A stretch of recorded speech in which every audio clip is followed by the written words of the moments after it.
जब परिपथ में प्रेरकत्व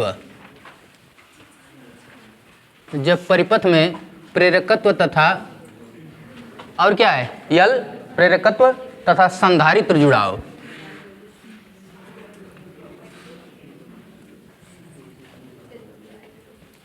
जब परिपथ में क्या है प्रेरकत्व तथा संधारित्र।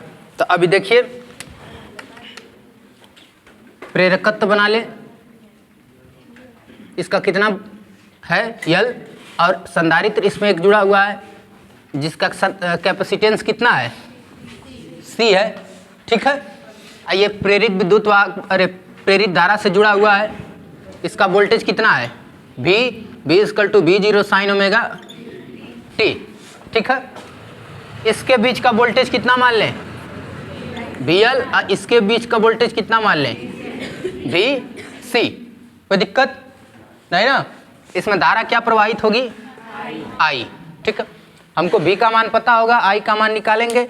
इसमें बहुत ज़्यादा मेहनत नहीं करना है। अगर पीछे का 2 फिगर तुम्हारा क्लियर है, पीछे का 4 अगर क्लियर है तो तुम इसको आराम से लगा लोगे। इसमें मात्र 1-2 लाइन का है, ठीक है, ध्यान देना। अब हम ग्राफ बनाते हैं, है ना। इसमें ध्यान दो कि इसमें क्या जुड़ा हुआ है, यल जुड़ा हुआ है और सी जुड़ा हुआ है। आई का पहले तो एक ग्राफ बनाइए कि आई को इस तरह से बना लो, ठीक है, ये आई हो गया। अब पिछले वाले तुम सर्किट में बना रहे थे आई और यल के बीच, कि यल में था कि यल में जो है कि VL जो है आई से 90 अंश अग्रगामी होता है। ये था क्या VL जो है आई से 90 अंश क्या होता है अग्रगामी होता है, जिसका ये फिगर बना था, इधर की तरफ VL बना था, क्या है ना, बना था इधर की तरफ VL।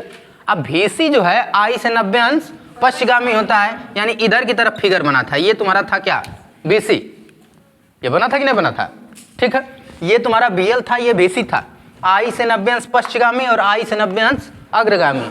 तो इसमें जो है या तो VL का मान अधिक हो सकता है या तो VC का मान, किसी एक का मान क्या होगा अधिक होगा। देखो VL और VC के बीच कितने डिग्री का कोण बना है 180, VL और VC के बीच कितने डिग्री का कोण बना है 180 ना। तो हमसे जो है कि यहाँ पर समझो कि I और VL के बीच कितना कोण 90, और I और VC के बीच भी कितना कोण 90, VL और VC के बीच कितना कोण हो गया 180। तो या तो इसमें VL अधिक होगा या तो इसमें कौन अधिक होगा VC अधिक होगा, है ना।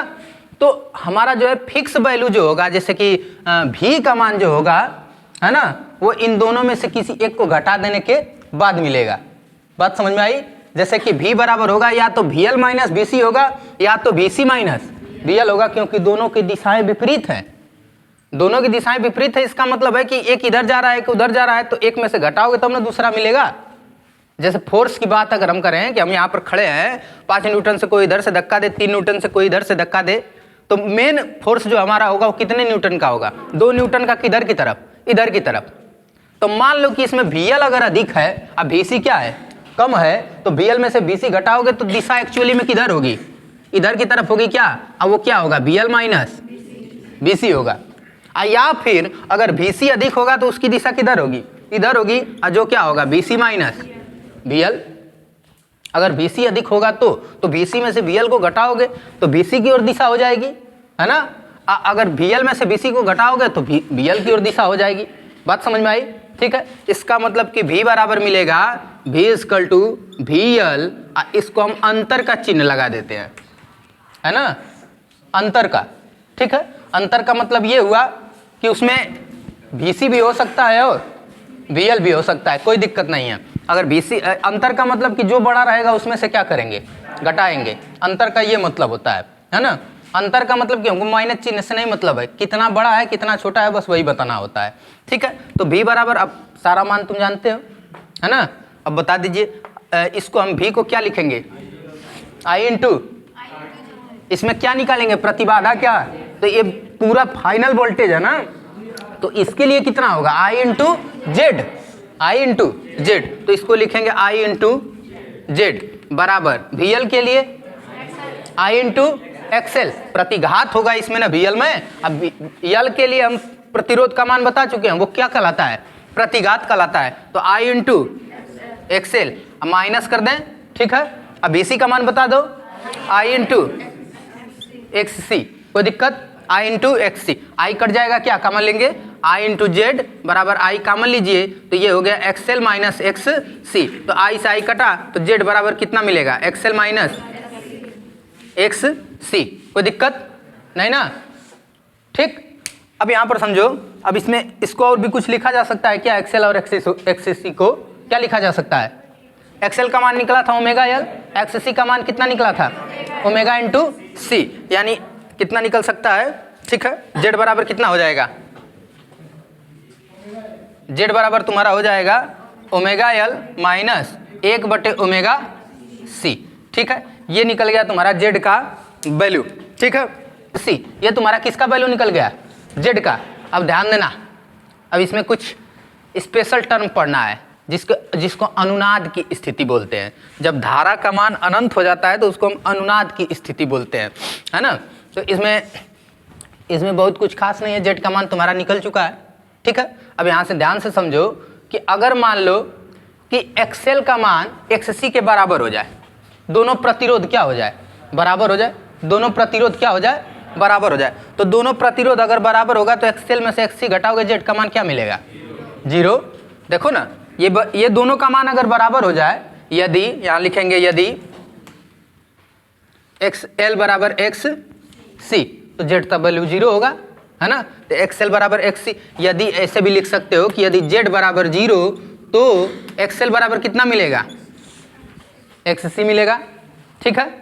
तो इसी स्थिति को हम क्या बोलते हैं, एक्सएल का मान मिल गया ओमेगा एल, एक्स सी का मान मिल गया 1/ओमेगा सी, है ना। बात समझ में आई। अब यहाँ से ध्यान दो कि ओमेगा कोणीय वेग है ना, कोणीय वेग। अब इसमें ओमेगा का मान होता है तुम्हारा 2 पाई एफ, एफ क्या है, आवृत्ति है। अच्छा चलो, एफ का मान तुमको आवृत्ति बताए थे, एफ बराबर कितना होता है, 1/t, क्या 1/t होता है, और टी की वैल्यू हम बताए थे कितना होता है, ओमेगा टी बराबर 2 पाई होता है क्या, तो टी पाई बराबर कितना होगा, 2 पाई बटे ओमेगा। तो 1/t की वैल्यू निकालोगे तो तुम ओमेगा बटे 2 पाई होगा क्या, 1/t की वैल्यू, हाँ 1/t बराबर ओमेगा बटे कितना मिलेगा, 2 पाई, यानी एफ का मान कितना मिलेगा, यहाँ से देखो एफ का मान कितना मिलेगा, ओमेगा बटे 2 पाई, तो यहाँ से ओमेगा निकालोगे तो कितना मिलेगा, 2 पाई एफ, है ना। ये पहले ही फार्मूला बता चुके हैं, फिर से ध्यान दो,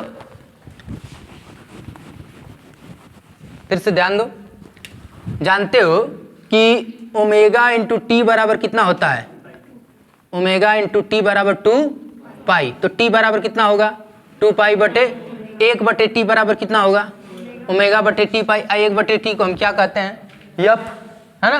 तो एफ बराबर कितना मिलेगा, ओमेगा बटे 2 पाई, तो यहाँ ओमेगा का मान निकालोगे तो कितना मिलेगा, 2 पाई एफ।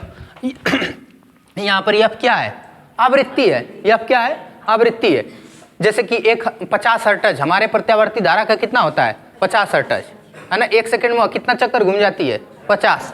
तो ओमेगा बराबर कितना हुआ, 2 पाई एफ, यहाँ ओमेगा का मान रखा जा सकता है, ठीक है। तो ओमेगा का मान यहाँ रख दीजिए, तो 2 पाई एफ इंटू एल बराबर 1/2 पाई एफ इंटू सी, ठीक है। अब देखो तो इसको इधर लाया जा सकता है ना।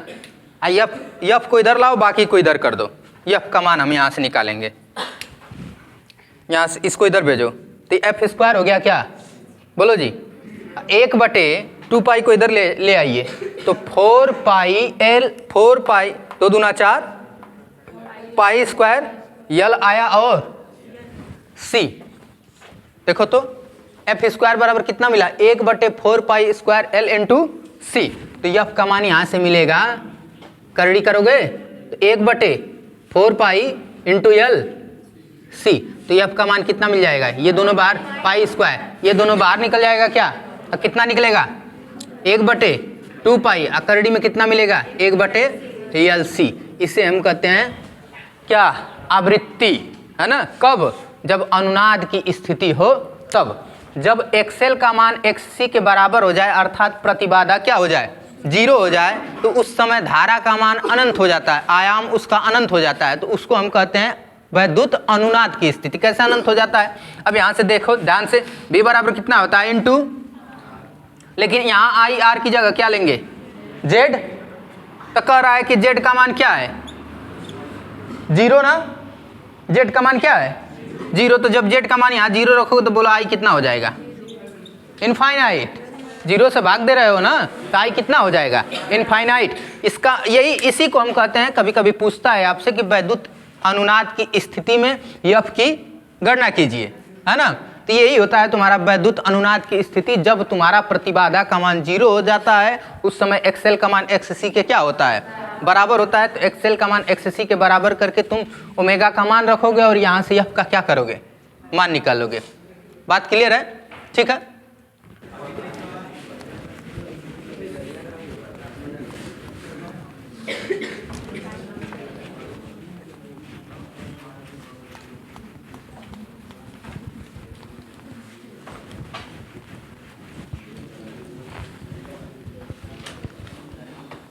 अगला है तुम्हारा एलसीआर सर्किट, है ना। इधर देखो, आवाज बंद करो और इसको बहुत ध्यान से समझो। ये पिछली बार पूछा गया था एलसीआर सर्किट, इसको चांस बनता है पूछने का। इसमें प्रतिबाधा की गणना करना है और कालांतर की गणना करना है। ये प्रतिबाधा अक्सर पूछता है एलसीआर सर्किट में, है ना। तो कह रहा है कि जब परिपथ में प्रेरकत्व तो संधारित्र और प्रतिरोध तीनों जुड़ा हो, यानी कि एलसीआर, प्रेरकत्व एल, सी, संधारित्र आर, यानी कि प्रतिरोध तीनों जुड़ा है।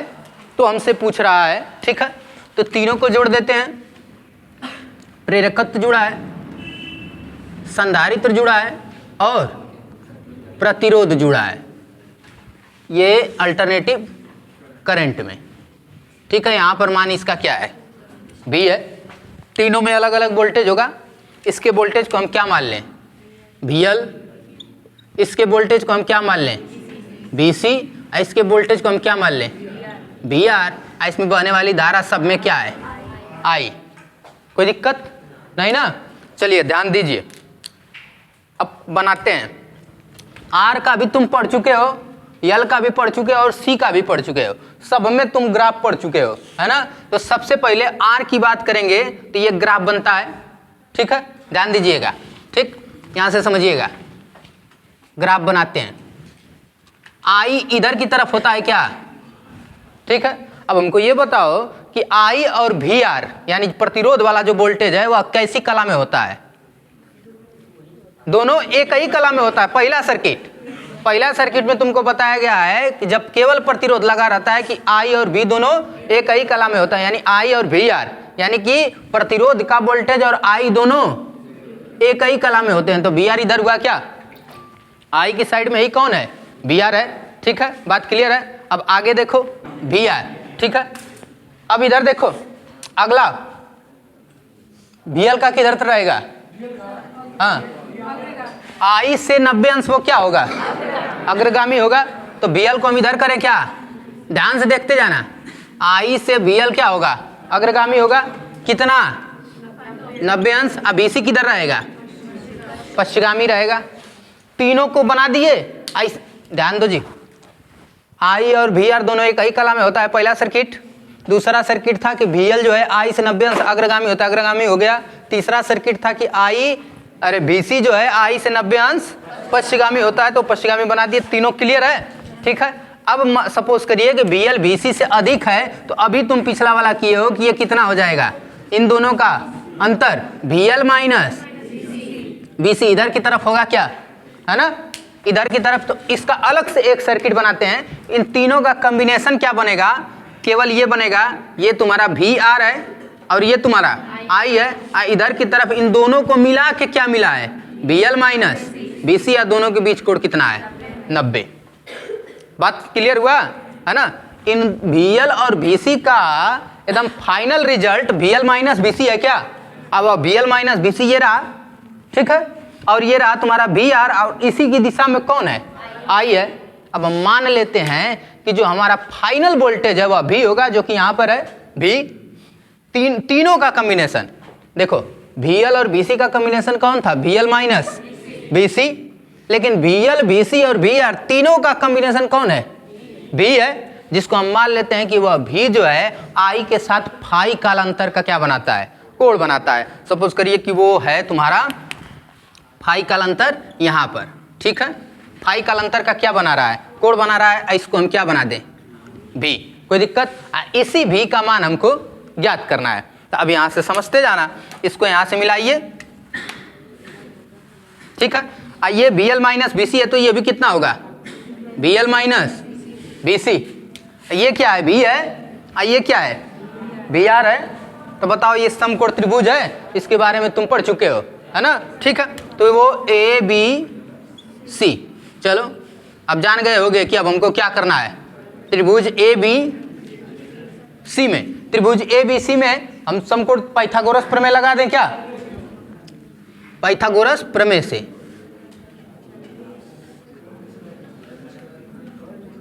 पाइथागोरस प्रमेय लगाइए और बताइए, बोलो। B का स्क्वायर बराबर BL माइनस BC का स्क्वायर अब प्लस, कोई दिक्कत, BL माइनस BC का स्क्वायर प्लस BR का स्क्वायर। अब जानते हो कि आगे क्या करना है, मान रखना है।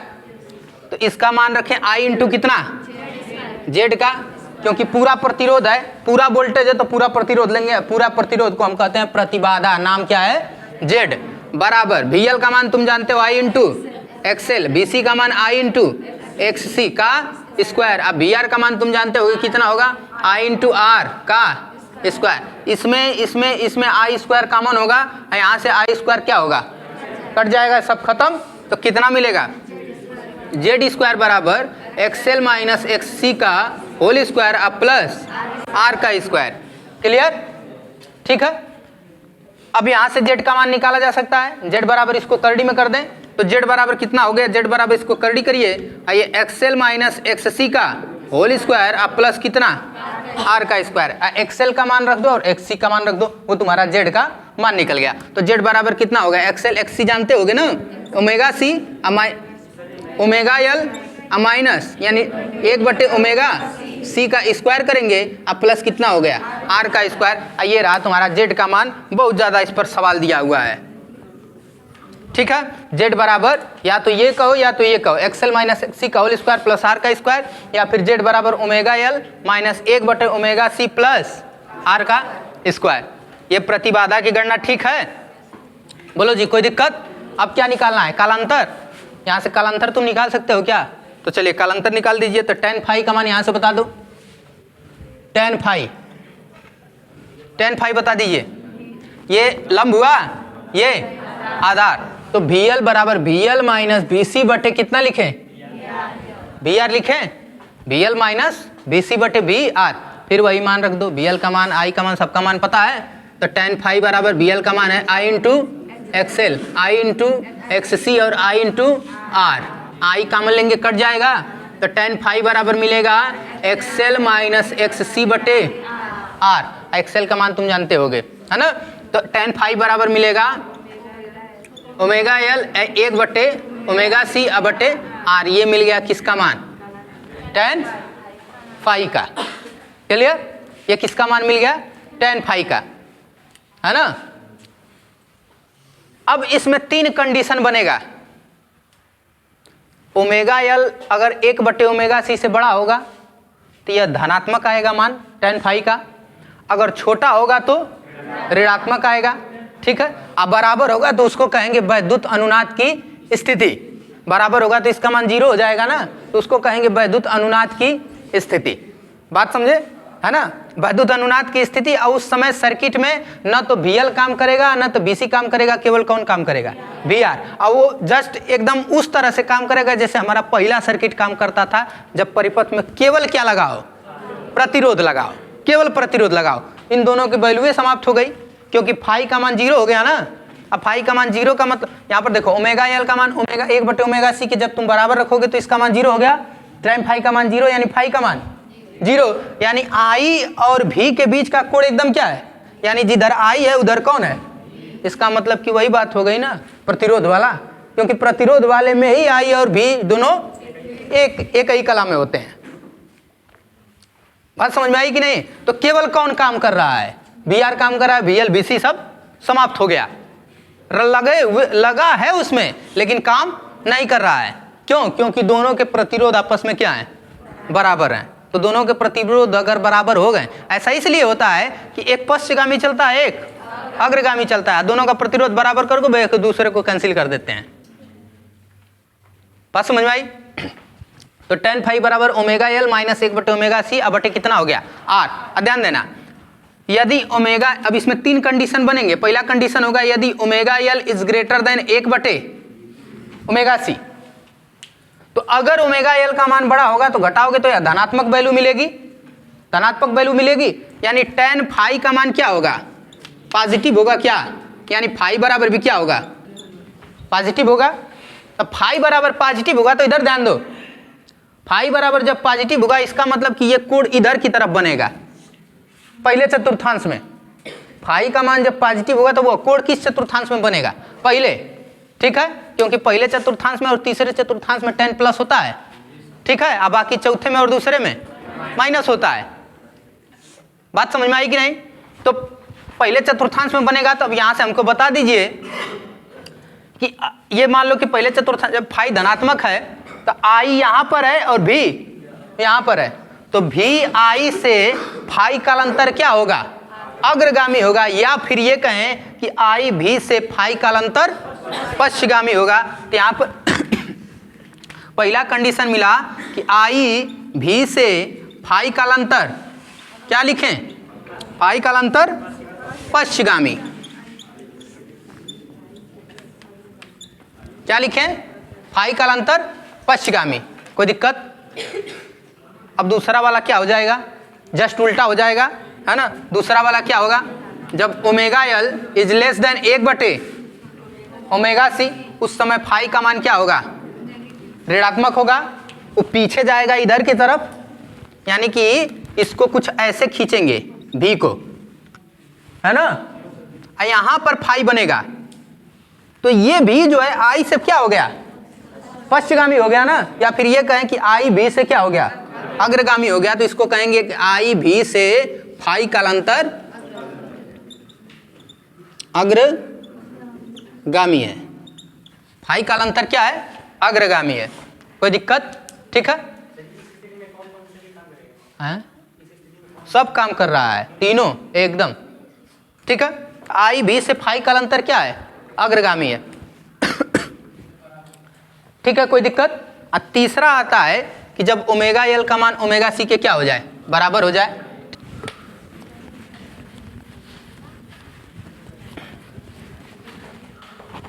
चलो ध्यान दो, तीसरा कंडीशन क्या कहता है कि जब ओमेगा एल का मान 1/ओमेगा सी के क्या हो जाए, बराबर हो जाए। यानी ओमेगा एल बराबर 1/ओमेगा सी। तो हमको इधर देखो, जब ओमेगा एल का मान 1/ओमेगा सी के बराबर होगा तो ये माइनस घट के 0 हो जाएगा। यानी tan फाई का मान कितना मिलेगा, 0, यानी फाई का मान 0। इसका मतलब है कि आई और भी एक ही कालांतर में है, एक ही कालांतर, एक ही कला में हैं, एक ही कला में हैं, यानी उनके बीच का कालांतर क्या है, शून्य है ना। इसको हम क्या बोलते हैं, इस स्थिति को हम बोलते हैं वैद्युत अनुनाद की स्थिति। कोई दिक्कत? इस स्थिति को हम क्या बोलेंगे, वैद्युत अनुनाद की स्थिति। इसमें केवल वही प्रतिरोध कार्य करेगा, भी आर वाला प्रतिरोध कार्य करेगा, ये दोनों काम नहीं करेंगे। क्योंकि देखो ना, जेड बराबर कितना आया था तुम्हारा, जेड बराबर आया था करड़ी में एक्सएल माइनस एक्ससी का होल स्क्वायर प्लस आर का स्क्वायर आया था कि नहीं आया था। ये बताओ कि एक्सएल और एक्ससी जब दोनों बराबर हैं तो 0 हो गया ना। करा है ना कि एक्सएल यानी ओमेगा एल और 1/ओमेगा सी दोनों बराबर हैं। ये क्या कहलाता है, एक्सएल, ये क्या कहलाता है।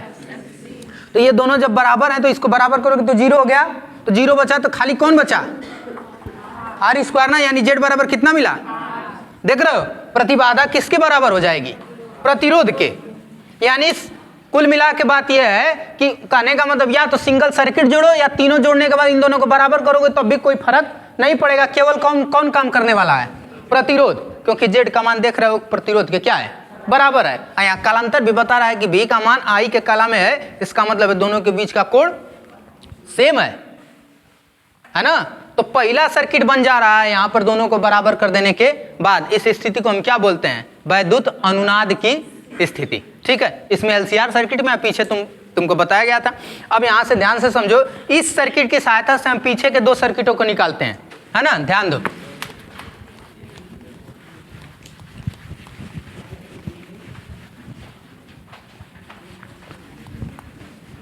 यहां से ध्यान दीजिए, इधर z बराबर तुम्हारा आया था करड़ी में R square plus XL minus XC का होल स्क्वायर, यही आया था ना। या फिर इसको ये कह लो R square plus omega L minus 1/ओमेगा सी का होल स्क्वायर। ध्यान देना, अब हम बात करते हैं एलसी सर्किट की, एलसी सर्किट की, है ना। आरसी सर्किट, बात करते हैं आरसी सर्किट की। तो आरसी सर्किट में बताओ यल का मान, यल नहीं है ना इसमें, आरसी सर्किट में यल होता है, तो एक्सएल का मान क्या होगा? यल है ही नहीं तो एक्सएल को क्या कहोगे? तो एक्सएल 0 रखोगे, यहाँ एक्सएल 0 रखोगे, कितना फार्मूला बन जाएगा? वहाँ एक्सएल का मान 0 होगा तो जेड बराबर क्या फार्मूला मिलेगा? करड़ी में आर स्क्वायर, एक्सएल को 0 रखोगे तो यानी केवल क्या मिला? यही फार्मूला आया था ना, पीछे यही फार्मूला आया था ना। तो जेड बराबर कितना मिलेगा? करड़ी में आर स्क्वायर प्लस 1/ओमेगा सी का स्क्वायर, ये तुम्हारा पिछला वाला फार्मूला आया था। अब बात करते हैं दूसरा वाला आरएल सर्किट की। आरएल सर्किट की बात करो तो आरएल सर्किट में कौन नहीं है? सी नहीं है, यानी कि एक्स सी का मान क्या होगा? यहाँ एक्स सी का मान 0 रखोगे क्या मिलेगा? जेड बराबर करड़ी में आर स्क्वायर अब प्लस एक्स सी का मान 0 रखोगे तो 0, यानी केवल कितना मिला? एक्सएल का स्क्वायर। ठीक है, तो ये आया था कि नहीं आया था? यही आया था ना। तो जेड बराबर कितना हुआ? आर स्क्वायर प्लस 1/ओमेगा, अरे ओमेगा एल का स्क्वायर। ये किसका मान मिल गया? जेड का। किसके लिए? आरएल सर्किट के लिए, है ना। तो बात समझ में आई। आरएल सर्किट और आरसी सर्किट को भी इसकी सहायता से क्या कर सकते हैं? निकाल सकते हैं। अगर एलसी सर्किट की बात करें, तीसरा क्या है? LC circuit. तो एलसी सर्किट के लिए कौन 0? आर 0। तो जेड बराबर कितना मिलेगा? करड़ी में एक्सएल माइनस एक्ससी का होल स्क्वायर मिलेगा क्या? बोलो। आर बराबर 0 करोगे तो यहाँ से जेड बराबर ये आर का मान 0 करोगे तो कितना मिलेगा? करड़ी में एक्सएल माइनस एक्ससी का होल स्क्वायर खत्म हो जाएगा करड़ी से, तो केवल क्या मिलेगा? जेड बराबर एक्सएल माइनस, बताओ यही आया था क्या? अभी जस्ट एलसी सर्किट पढ़ाया है तो उसमें एक्सएल माइनस एक्ससी ही आया था जेड का मान। एक्सएल का मान तुम ओमेगा एल रखोगे, एक्ससी का मान कितना रखोगे? 1/ओमेगा सी। तो अगर एलसीआर सर्किट कंप्लीट है तो बाकी के पीछे के तीनों सर्किट क्या हो जाएंगे? कंप्लीट हो जाएंगे। देख रहे हो सातों सर्किटों में एक दूसरे से सब के सब जुड़े हुए हैं।